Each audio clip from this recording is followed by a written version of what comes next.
What you saying? We're working on it. Schizophrenia, and Malcolm brought up something before we started recording. Schizophrenia is one of those things that, especially for one of us, they don't even take them. They don't even take them to a hospital. They go to jail. They are more likely to go to jail as opposed to getting treatment from the hospital. So that's one thing that we have been protesting, is that these guys are mentally sick. But we pulling guns out on them, and we beating them up pretty bad, and we sending them to jail and not getting them the help that they need. Just to speak about that, because that's part of my job. Mm-hmm. One of the things that, because I was trained in mental health at my job. Yep. And one of the things that we're seeing is the states are going away from paying for hospitals for mental health. And what they're doing is, rather to address that point of it, is to send them to jail. Right. And then we have to deal with them in the jail or, those settings. And they're not, they have mental health facilities at the jail. But at the same time, you're taking people that probably just needed the hospital. Right. And they don't have anywhere else to go, or they do end up doing a crime. So, and they end up in jail, where you could have just addressed it out there in the real world, and they wouldn't have to have them, getting life sentences or, time for something that, hey, I got problems with my mental health. I just needed help. I didn't have my meds. Yeah, I think that's the big issue too, and that's the biggest reason why people are protesting is that and calling for. I think police officers do need better training in handling these situations, and that's why people are saying they should probably have some social workers on the police department so they can go out to these calls, because the first thing you want to do is be aggressive with somebody, and the problem is that they are sick, and then that's the biggest issue. Like, I see it because I know I've had that training, so there's some people that go through I can't remember the name of the disorder, but they don't like to be touched. Right. I think that's what happened with the guy, and I think in Minnesota, where he didn't like to be touched. Yeah. And they ended up killing him. Mm-hmm. It was just like, when I saw it, I was like, and I saw it when they started the video. You just have to talk them down. You can't just put your hands on it and think you're gonna bully them. And that comes with training. Yeah, that comes with training. So to tie that back in here, and this is one of the things that I read about when it comes to mental health, but when it comes to mental health in the Black community, like some of those things that Malcolm was talking about, as far as like, they rather just be aggressive with them and things like that. Now, I will say that I do believe that part of it is a training issue, but I don't believe that training will fix all of these things when dealing with mental health patients, because one of the problems is you're talking about another human being who doesn't value the Black life, regardless of if they have mental illness or anything like that. We're talking about someone who just doesn't value the life from the start. And because they don't want to take the time, and they're not going to take the time to, address, especially someone who may just be having an episode of some type, exactly. And of course, we'll touch on, some of this as we get down the line, but just wanted to mention that, another form of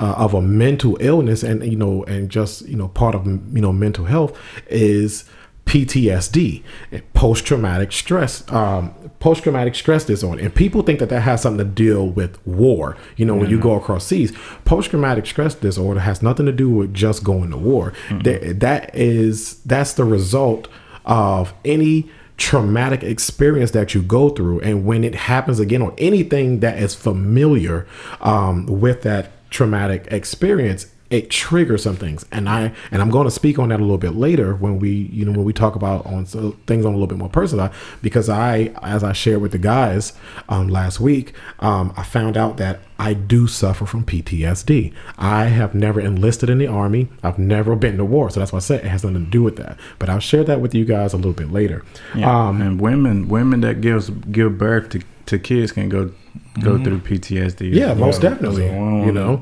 miss them out on that, because women, they can get it out. That's what.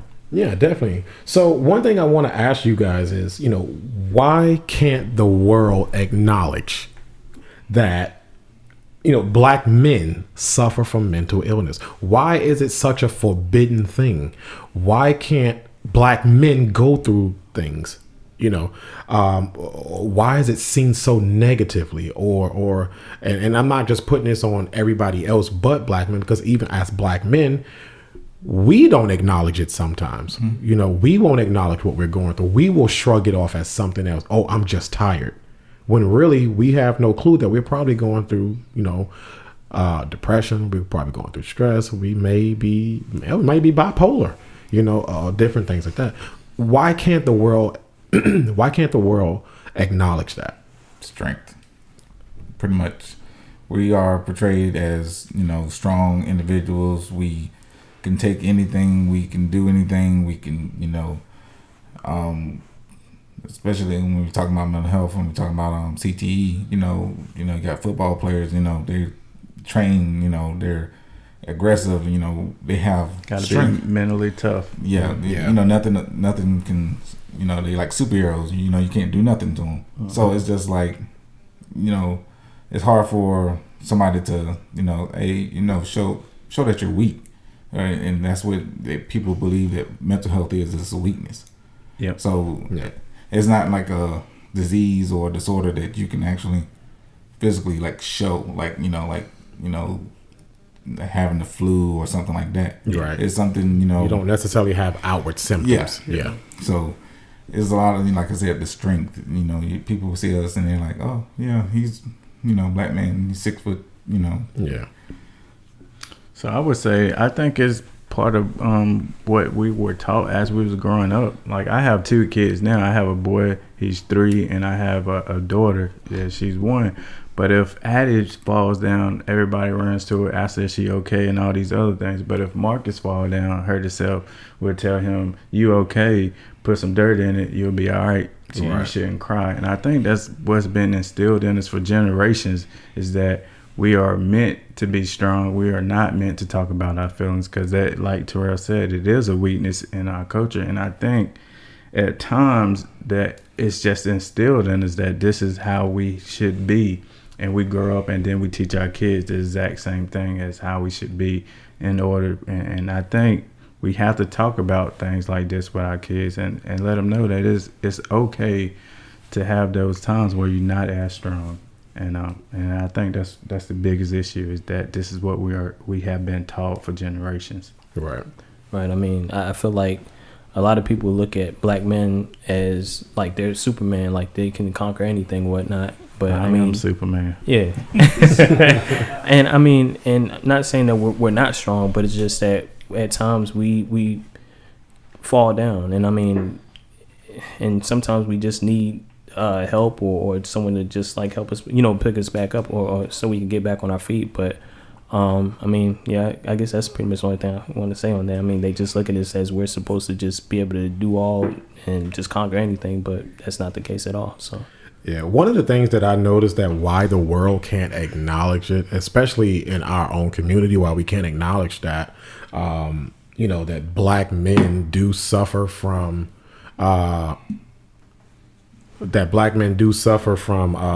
mental issues and things like that. Number one, black men won't acknowledge it, and I'm not gonna lie. I knew I suffered from depression many years ago. Up until I was probably in my early to mid 20s, I myself knew about it. I wouldn't acknowledge it though. Like I just couldn't. Because I felt like because I was going through depression, I thought depression was something crazy people went through. And that was me myself, even knowing that I went through it. But I couldn't acknowledge to myself that I was crazy, because I was like, I know I'm not crazy, but I am in a dark place. And I live in my own head, And one of the worst people to ever fight against in this world is yourself. That's the best enemy that and I'll say this, that's the one person in the world that most of the time the enemy knows you cannot defeat, and that is yourself. You can defeat your best friend, you can defeat somebody on the street, a stranger, somebody at work, whatever, a situation. But it's hard to fight a battle against the one person who knows you better than anybody, and that is yourself. So we don't acknowledge certain things because of all the stigmas, and that's where I want to move to next. All these stigmas that are placed on us, and why we can't acknowledge mental health within our race and gender. So talk about some of those stigmas that are placed on us. And y'all talked about a couple of them, one of the stigmas is you're seen as weak. Yep. And we have to get to a place where we disassociate ourselves with these stigmas, because if not, it's going to be so much mental health and mental illnesses within us that will go untreated. So y'all talk about that. Yeah, I think the biggest stigma in our community is that we think it's crazy. If you go to a counselor and to talk about anything, we think you're crazy, and then people will talk about you. Your family, even your family members will talk about you if they find out that you're going to seek counseling from a professional. And I think that's the biggest thing, is that you're not crazy. You're just dealing with issues, and we all have issues that we have to deal with. And sometimes we can deal with issues by ourselves, but sometimes we need to talk to somebody about it. And I think that's the biggest stigma, is that we think that it's crazy for you to have some kind of mental disorder like depression and so forth. Or not even just crazy, but it's unmanly. Unmanly, weak, and those things. Yeah. Yeah, I would probably say being weak, or the stigma one I've heard a lot is weak-minded. Yeah. You say somebody's weak-minded and they can't handle the life but it's not that they're dealing with certain issues that are causing or something that they out of their control. But just saying that people are weak-minded, that's probably my biggest stigma. Yeah. For me, I would say one thing a lot of people would say about black people or black men is that it's not okay for a black man to cry. And I mean, for me, I'm guilty. I don't really cry as much unless it's like something really going on, or if I'm to push to the point where my mind just can't consume everything that's going on, or I can't like really control what's happening. Or the challenges I'm facing, whatever. But I mean, it's okay to cry. I mean, and I'm speaking to myself on that as well. Like, because if you don't let it out by crying or anything else, I mean, you probably will act out in a bad way, and you don't want to do that. So, yeah. I'll get a little bit more personal with this as far as stigmas, and I'll tell you guys about one of the ones that I actually heard, growing up when I was. So one of the stigmas is not a word or nothing somebody actually like. It wasn't something like, oh, you're weak or anything like that. One of the stigmas about mental health when it comes to black men in our community is we are disregarded, because there were so many times that when I did finally get to a place, and I'm sorry, but I am going to call this out. Even with my own family, and I remember with my parents too, there were times I reached out, trying to, basically I was at my wit's end, and I was trying to tell somebody what was going on, that something wasn't right. I felt this way, and maybe sometimes I really couldn't articulate it, because I'm gonna go ahead and tell you, as a person who's been dealing with depression for over 17 years, sometimes you cannot articulate your feelings in depression. Hell, sometimes you don't even realize you're going through a episode, or you're going through a dark phase. Sometimes you can just think like, yeah, maybe we place stigmas on ourselves. You know what? Maybe I'm just tired right now, and we don't acknowledge it. But one of the things that I've always gotten was, when I tried to reach out, is, oh boy, ain't nothing wrong with you. You probably just this, or you're probably just that. And the biggest misconception that we get, and the biggest, push off that we get when we're being disregarded is, oh, you're probably just stressed out.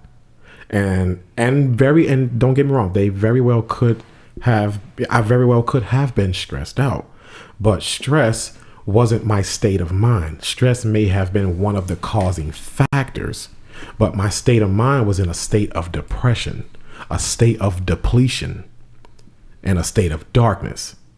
But I was told so many times, ain't nothing wrong with you. You probably just this. And then here's another thing, and I'm going to tie in faith because I am a man of God. I'm a man who loves and trusts God. In our community, you're not allowed to go through things mentally because the faith community will say, oh, well, if you're this or you're that, you just don't trust God. And that's not the case. I do trust God. I trust God with my life, but that doesn't mean that my mental state can handle all the things that I'm dealing with. Yep. So, and especially in our community, and especially in the faith-based community, we have to stop judging people's faith in God. We have to stop judging that just because a person is being reminded once again that they are fallible and that they are human. Mm-hmm. Right. The mind is a weak thing. The first man and the first woman were weak. Well, it was the woman that was weak. Let's clear that up. But the point I'm making is they were human. So if the first man and the first woman were weak, and they could be persuaded things, our minds are weak at times. So, and we have to stop saying, especially, in faith, in Christianity, you don't trust God because you're going through something. Because one has nothing to do with the other. Yeah, it's a saying. Black people don't go to counseling; they go to church. That's always been the saying. And don't get me wrong. Sometimes when I'm going through something, that's exactly what I need. I need to be in God's house and hear God's message. But then sometimes I know I need to hear God's message, but I also need to go somewhere. Because now when you go to church, you don't go to church to talk. Unless you're the pastor. No. You go to church to listen.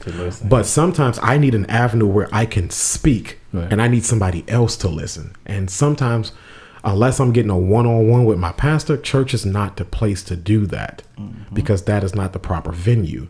It's usually not a two-way conversation at church. It's usually, more listening. So, and I'm glad we also moved there too. How do we remove these stigmas on us? How do we get rid of those? I just think it's like I said before. I think it's taught, and we just got to teach our kids that. Some of these things is okay to have conversations about, and we got to tell our kids that it's okay. If you're having a bad day, you should seek counsel. If you're having a bad day at work, you should talk to your wife about your bad day at work.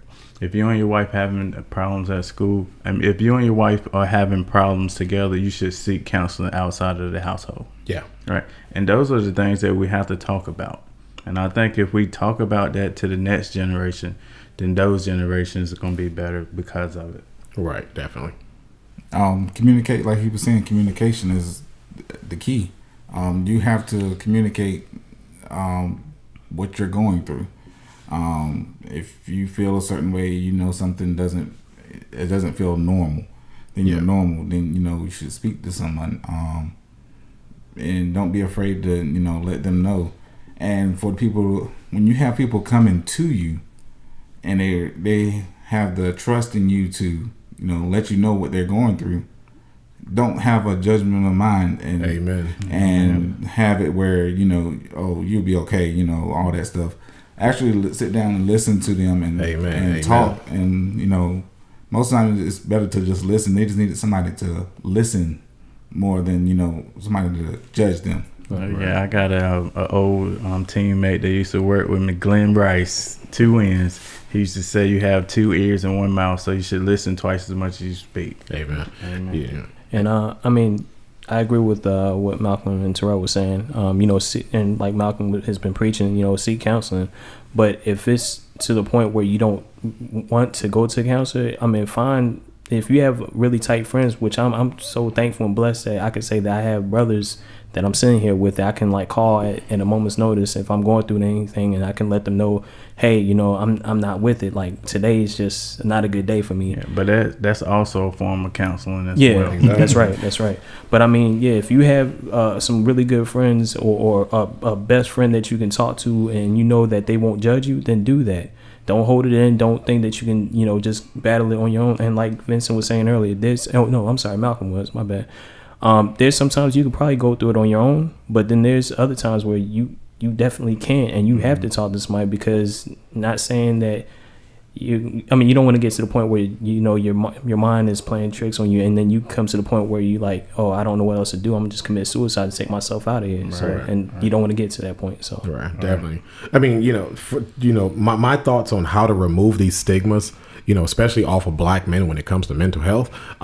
Number one, and Terrell touched on this, man, because this is my first thought on that, is when someone trusts you so much or enough to bring, because first of all, you when you're going through that, you're in a deep, dark space and you really don't know how to handle it already. And the fact that you got to a place that you trusted someone enough to even be in that vulnerable state to talk about it. Family, and I'm saying this to all our families, and I'm not just talking about our blood family, but I mean in general, your guys have to listen to someone when they come to you. You have to listen, because I'm dealing with this, and it's hard enough, for me telling you. But if I'm telling you, I'm not looking for judgment. I'm already dealing with enough. I don't need a judgment, and I don't need to be tossed to the side or just disregarded.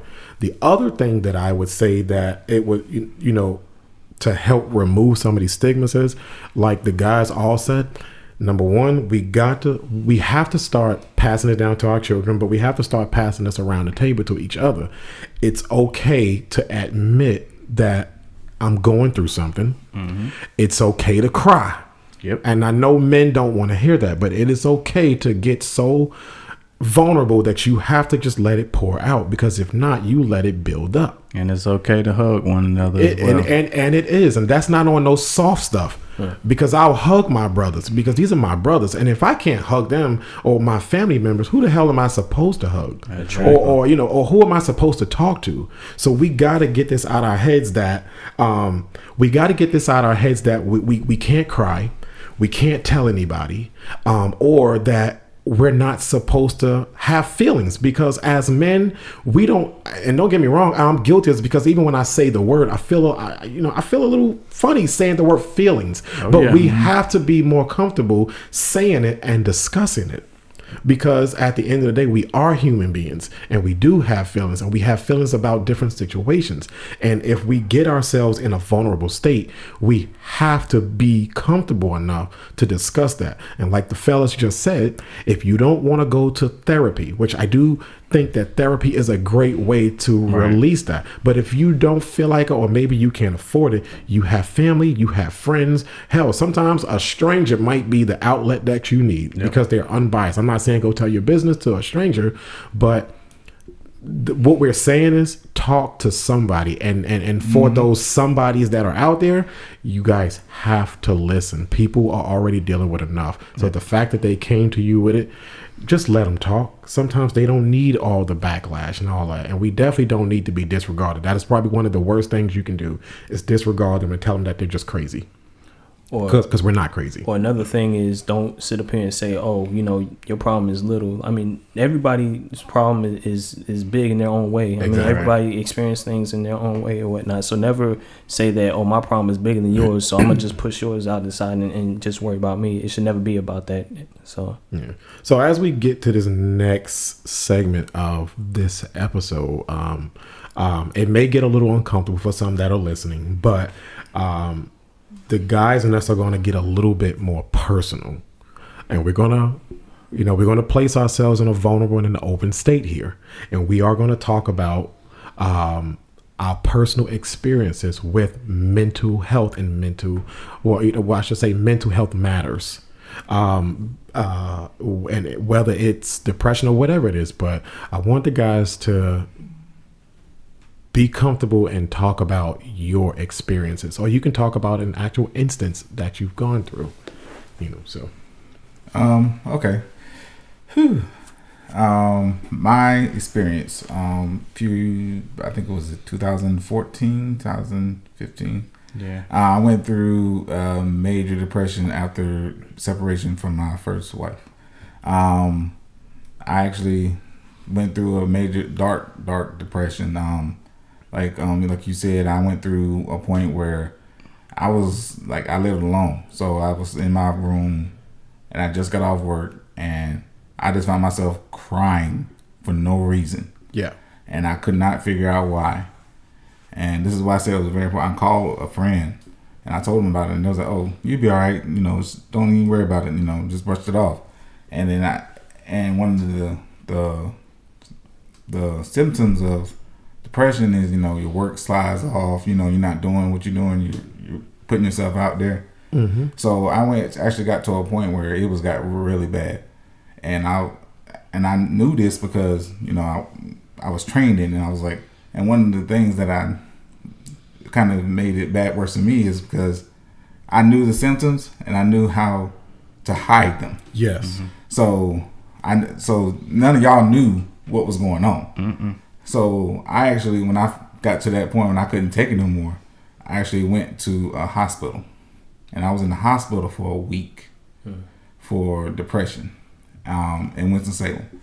And so I was there for a week. You know, nobody knew where I was at. Everybody's calling. We was looking for you. Like everybody they took my phone, so I couldn't tell nobody where I was at. So when I finally made a phone call, you know, it was like, you know, everybody was wondering, like, why didn't you tell nobody? I said it was just I didn't feel comfortable enough talking to anybody. So I dealt with that. And one of the things that I learned about depression is, like, you're going to deal with it. It's not something that, you know, there's a cure for or a cure all for. Depression. You know, you're gonna have your highs, you're gonna have your lows. The most important thing is to have somebody or some people that you can talk to when it happens. So, and feel comfortable enough with them to know that, okay, they'll listen and they won't judge you. Right. That's why I said it's very important for you to have those people in your lives, because I was real good at hiding. I was joking and laughing. Nobody knew anything was going on. Mm-hmm. So that was my experience. I'm gonna try not to like take up so much time. I had like probably about, I'd say 3 instances. My first instance was when we was all in high school. I think it was probably like maybe 15 years old. The problem with me, and Clayton can agree to that, is that for me, and Malcolm, I'm quite sure you can agree to that as well, man, for all y'all can, is like I try to, you know, do the best and go out my way to please everybody. Mm-hmm. And for so long I've been doing that, and I guess it just came to a point like where I just was completely out of it, and I felt like I lost myself in the process of trying to please everybody. So it came to the point in time, like I said in the first episode, that I actually tried to commit suicide, and I really believe that God intervened and said no, and that's what stopped me from doing it. But I had the razor blade, and I was swiping at my wrist, and when I heard no, I hit my palm, the palm of my hand or whatever. But that was one instance. The second instance was when I ended up getting encephalitis. I had a bacteria infection in my mouth because my wisdom teeth was hitting up against my gum, and I actually went to the hospital for 7 days, and I don't really remember too much of everything, but when I came to and was at the state, it was like I felt like I was so weak, and I'm like I was always strong. I was lifting weights, you know, constantly like eating right and everything like that. But then it's just like I was so vulnerable, and then I'm like, you know, what is going on? So I was really at a low moment then. But I guess the worst time, or the worst when I hit rock bottom, I would say, is when my grandmother passed. And at the time I was working at the post office, and I mean, I constantly was trying to do things to keep things in my mind, so to keep myself like constantly moving, so I wouldn't sit down and think about what's going on. And now that I'm not there anymore, it's like all of it has been like just weighing on me, and it's been like seeping in my mind. I'm actually dealing with her passing, and prime example, last week when we did our episode, I wasn't with it. Like, I mean, I was to myself. My mind was just constantly thinking, and like Vincent said earlier, you know, we can be our own worst enemy and whatnot, and that's what I was going through. I mean, I was really at a dark place in my life, and I'm still kind of battling it, but you know, I definitely will overcome it. But yeah, it's been a rough year for me, so yeah. Appreciate you telling us that, bro. So I won't talk about a lot of different instances that I've had with mental illness and things like that. But I will tell you guys my darkest moment, and none of you guys knew this. I didn't share it with anybody until long after I was, I'm not going to say past it, but long after I was at that state where I couldn't handle it. So, and I'll give you just a quick backstory. July 25th, 2019. I just got off home. I just got off work. I got to my house. I get a call from my mom. My mind is, I just got home. I was coming out of my clothes. Well, I was about to, get settled in. And my mom calls me in a panic, and she says, "You need to get over to your grandmother's house. Granddaddy done passed out on the floor, and she trying to get him up." Okay, cool. I don't know what's going on, but I know I need to go, and fast. So I literally put my coat back on, my jacket back on, and I run to my car. And I probably, and I'm not gonna lie, I was probably running every bit of about 115 to 121 miles an hour to my grandmother's house. And as I get there, the ambulance is also pulling up. I beat them upstairs because I'm trying to figure out what's going on. And I run in the house. My granddad is laid out on the floor. He's not breathing. I jump down there with him. As I'm jumping down there with him, the EMT is also there. So, they're doing their thing. They're doing CPR. I won't leave his side because at this point I can't. I can't leave his side right now. And the sound of those machines when a person is gone. And that sound still resonates in my mind today. But at that moment, here's another one of those moments where I couldn't deal with my own mental state slipping away because I also have my grandma over here who's losing her mind over here because she hears what I hear. And the lady looks at me and she looks at the other EMT and she shakes her head no. And I asked them, which I knew was a futile attempt. I said, "Can y'all please just do it again? Do another round of compressions on his chest for her sake." So they do it and they go through it again and the machine starts beeping again, because they're pressing on his chest. So of course it's registering somewhat of a rhythm. And then after they stop again, it flatlines again. I have to sit here and deal with that. So I'm going to fast forward. I'm not going to give you guys the whole story. I fast forward just a little bit. First off, I had to sit with that body, my granddaddy, for 2.5 hours until the funeral home got there. I'm not thinking about it because my mom is there. That's her dad. My mom's crying. Everybody's crying. Everybody's coming in. Everybody's having their moments. I cried a little bit, but I wasn't really registering at that moment. Fast forward, here, okay, body's gone or whatever. So actually, let me point this out too. So of course, when they get there, the funeral home guys, they can't get them downstairs on the gurney. So me and my cousin, we literally carried my own granddad down 2 flights of steps. My dead grandfather, I'm carrying down a flight of steps. In my head, I'm literally just helping out. Mm-hmm. But it's not registering yet everything that's going on. Next week comes the planning of the funeral. So I'm planning this funeral. I'm doing it because my grandmother, she's not in a state of mind to do it. My mother's not in a state of mind to do it. So I'm going through all these details and I'm keeping myself busy, not realizing that I'm hiding behind everything. Didn't even realize it. Funeral comes, funeral goes. And maybe not even a full 2 weeks after his funeral, a proverbial cloud surrounds my life. It got so bad that not only did the depression set in, but I also started having PTSD. I've never had PTSD before. I didn't even know what that was. Come to find out, every time I saw and heard a group of ambulances and fire trucks and police cars in one place, I start panicking. start crying.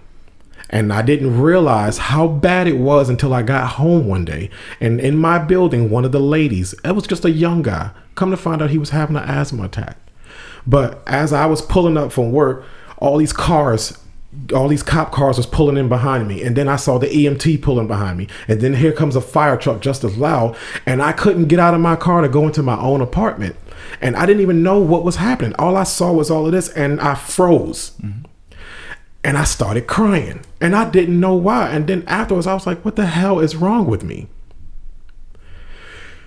It got so bad with the PTSD. Every time that happened, I went into like this little frenzy. I started seeing it all over again. I started seeing my own granddad laid out on the floor. I started hearing the CPR machines. I started hearing them doing compressions on somebody. I started hearing flatlines every single time. That was the PTSD. The depression comes in where, so I was dealing with some things with my job. There's my granddad's death. Then there was some other personal matters. It got so bad that I usually, like you guys, I didn't reach out to many people. I hid it well because I knew how to deal with it. I've dealt with it before. I also know how to hide it, like Terrell said. I got good at hiding it. But I got to one place, not only was I hiding it, but I was almost in denial.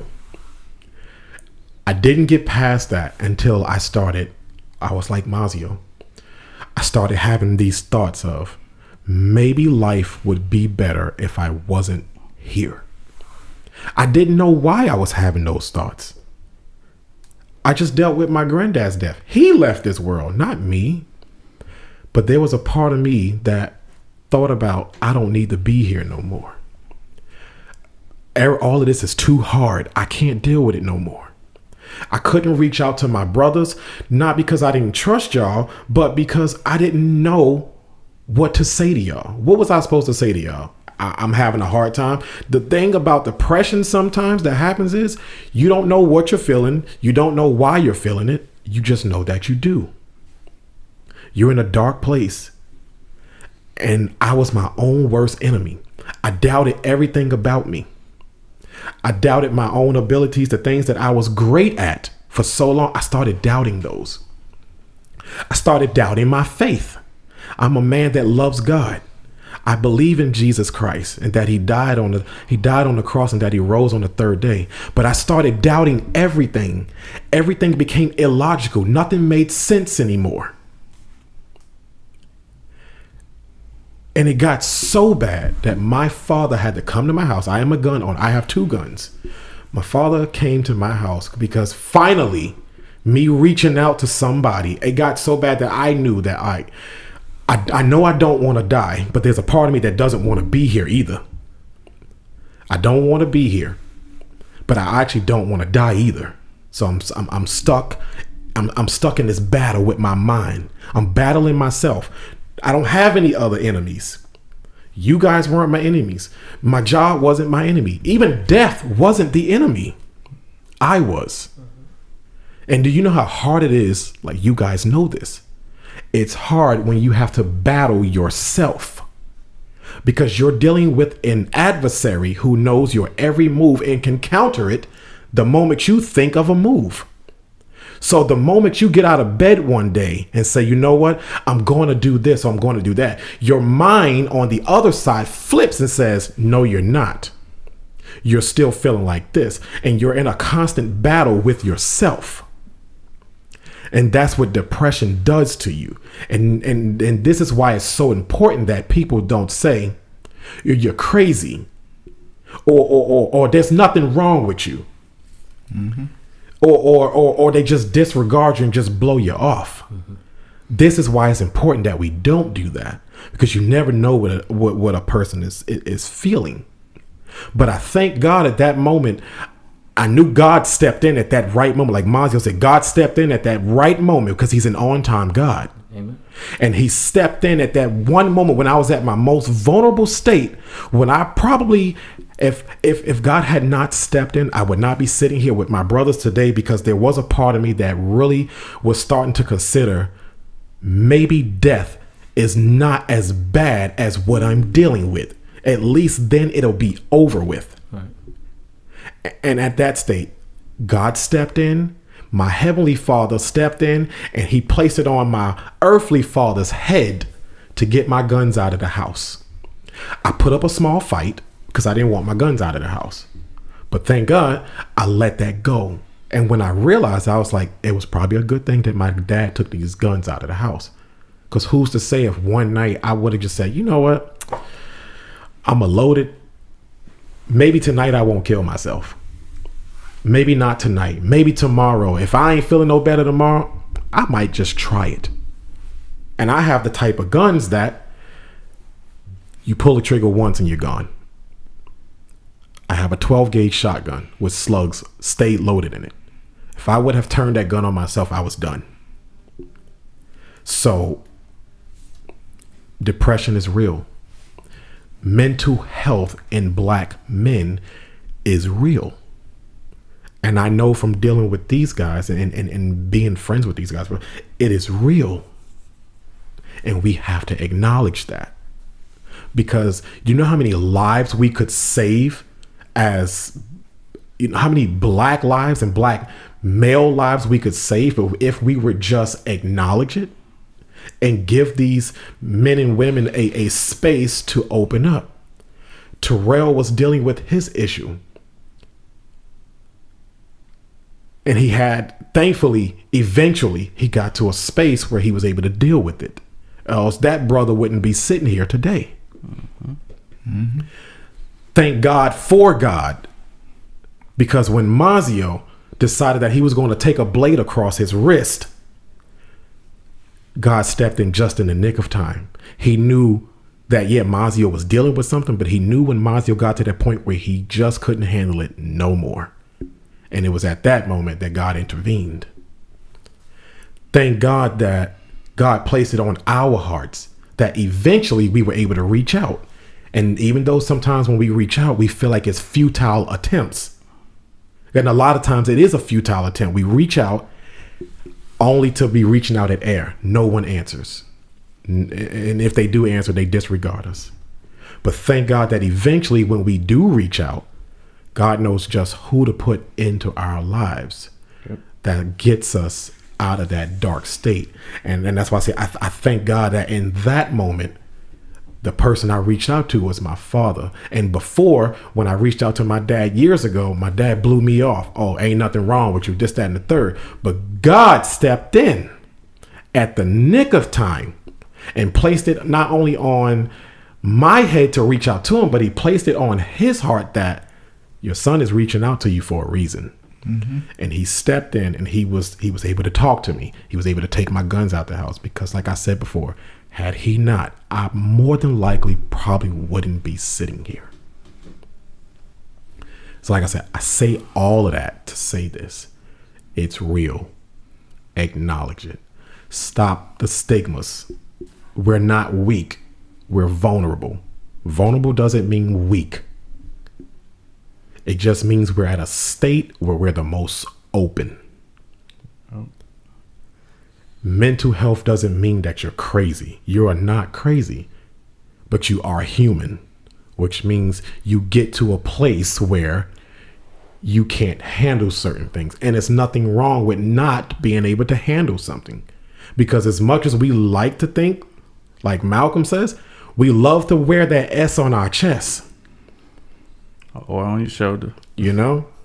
But that S is not made of steel. It's made of flesh. Which means sometimes we can't carry those burdens. Yep. And guys, we have to pledge today. We got to stop holding it in. We got to stop being embarrassed. If something's going on, if you can't talk to me, talk to somebody. Mm-hmm. If you can't talk to a therapist, talk to your parents. If you can't talk to your parents, talk to your pastor. If you can't talk to your pastor, talk to a friend at work. Talk to somebody. The longer you keep those feelings in and that cloud over your head, the closer you are to being overwhelmed so much that you will end it all. Because you just don't know. And if I could add one thing to what you're saying. Yeah. a lot of people might think it's a weakness for, you know, you dealing with depression or whatever you're dealing with or whatever. But to me, I would say it takes a lot of courage and a lot of strength, and it shows how strong of a person you are to admit that you need help. I mean, it's definitely a hard thing to do, but yeah, by you coming out and saying, hey, I need help, I'm weak right now, like, brother, I need to like lean on you for a little bit for some like encouragement or just a little bit of your strength. Yes, Give me sir. some of your strength. I mean, that shows how strong of a person, of a black man that you are, to actually acknowledge that, hey, I'm down and I need help. So I want to read this the stat that I have. In 2018, for the first time in history of such research, the rate of suicides for black children between the age of 5 and 12 has exceeded that of white children, and more than a third of elementary school age suicides involve black children. We have to do better. Yeah. And the last thing I would say, in 2011, I hit rock bottom. I was unemployed. I was living with my grandma. I didn't have any money at all. And God sent me an angel. My angel came in the form of a 5'4" brick house, and my life changed for the best. So even when you hit rock bottom, God will always send you an angel. Amen. And it's up to you To accept to it. accept it. Yeah. Right. So And I, like y'all everybody saying, like everybody has that one person or one savior that came along and helped them, and mine was my daughter. You know, when I was thinking there, you know, going through it, I was like, I have to do something to change this because she needs me. mm-hmm. So that was my savior, you know, thinking about her and thinking about what I had to do for her, and as far as, you know, being a great dad for her. And I mean, I would say for me, like, of course, God is my savior and everything like that. But just here on this earth, y'all, I mean, like, I love y'all to no end, and I thank God for y'all. But I want to say that my wife has definitely been a true blessing, because I mean, plenty of times when I hit when I hit rock bottom, I mean, she's been there from day one and has always had my back. So yeah. So as we get ready to close out, you know, we're at that moment, but I want you guys to think about for a second. Think about all those men, especially the men, because like I said, we get the bad end of this stick when it comes to mental health, like, because we're not supposed to. I want you to think about all those men out there that are going through what you go through, because they do, and they don't have an outlet, and they're dealing with the same things we deal on a daily basis, if not worse. What do you say to them? I would say it's okay to cry, and I would say it's okay to seek counsel, and it's okay to give someone a hug, and it's okay to tell someone else that you love them, because I love you too. Kind of like what Malcolm was saying, seek help, whether it's a professional help or if it's a friend, seek help. Anybody ever needs somebody to listen, I know I'm always, there to listen. I know I've been through some things. Sometimes you just need somebody to listen and help you. Don't be afraid to accept help as well. I agree with my brothers over there, Malcolm and Terrell, but I also will say the song "Lean on Me" says it perfectly. Sing it. Oh man, I can't sing it. Don't sing it. When we're not strong, I'll be your friend. Not singing like that though. Yeah. But yeah, I mean, that's pretty much if you ever need, like for me, I'll say, yeah, if any of my friends ever need anything, or just any random person, I'm definitely will try to help out anybody that I can. But just it's okay to admit that you have a vulnerable moment, and definitely seek help, seek a counselor, best friend or friends or your dog or whatever. Some people actually do, but anyway, don't be afraid to get help. That's all I have to say. So. In closing, what I will say, I will pretty much piggyback off of what these guys said, and that is, To all the men out there listening, or to anybody out there listening that's dealing with what we're listening to, but especially to my fellas, it is okay to cry. It is okay to feel, number one. I mean, that's my main thing. It is okay to feel. And because you feel does not mean that you're weak. You're human. And I want you to keep that in your mind. But when you do get to those low points, and you will have those sometimes, reach out. Yep. Because part of our problem is, and part of my problem was, I stopped reaching out. And when I stopped reaching out to people, I started reaching out to other things. My guns, number one. Or I started reaching out to the depths of my own mind. Don't stay to yourself. I know that's what you want to do. You want to stay to yourself. You don't want to be bothered. Reach out. In those moments when you don't want to be around people the most is the time you need to be around people. Surround yourself, but don't just surround yourself with nosy people who don't mean you no good. Surround yourself with love and good intentions. This was another episode of the After 29 podcast. Until next time, we'll see you next week. Peace. Peace. Peace.